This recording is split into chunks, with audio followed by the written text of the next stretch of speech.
এই ছেলে দাঁড়াও, তুমি নামাজ পড়লে মোনাজাত করলে? আমার একটু তাড়া আছে তো, এর জন্য আগে ভাগে চলে যাচ্ছে। তাড়া থাকলেও তোমাকে নামাজ পড়ে আগে মোনাজাত করতে হবে।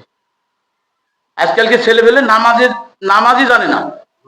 বলো, মোনাজাত ছাড়া কি নামাজ হয়?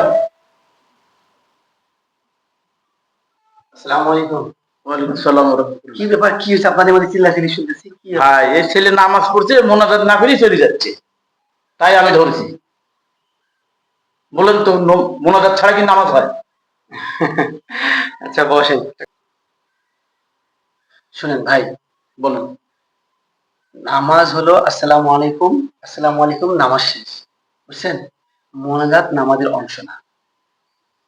নামাজের পরে মোনাজাত করা মুস্তাহাব। মোনাজাত করলেও চলবে, না করলেও চলবে।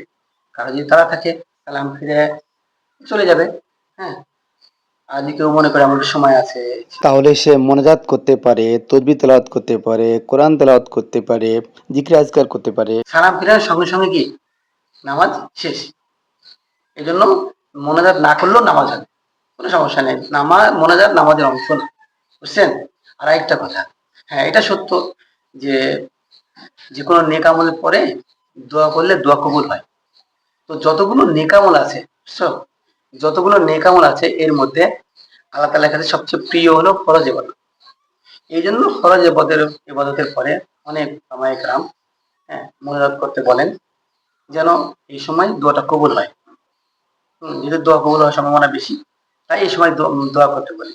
তার মানে এটা নয় যে এটা ফরজ, এটা করতেই হবে, এটা না করলে নামাজ হবে না। না না না, এটা নামাজের অংশ না। মোনাজাত করলেও চলবে, না করলেও চলবে। বুঝে গেছে? তবে ফরজ ইবাদতের পরে দোয়া করলে দোয়া কবুল হওয়ার সম্ভাবনা বেশি, তাই সবাই দোয়া করে, কিন্তু এটা দোয়া না করলেও চলবে। বুঝছেন? আচ্ছা, তাহলে নামাজের পরে মোনাজাত করলেও চলবে, না করলেও চলবে। এটা নামাজের অংশ না। যার মন চায় দোয়া করবে, আর যার মন চায় দোয়া করবে না, এটা কোনো সমস্যা না। ঠিক আছে? তো তারা আছে, ও মোনাজাত না করে চলে যাচ্ছে।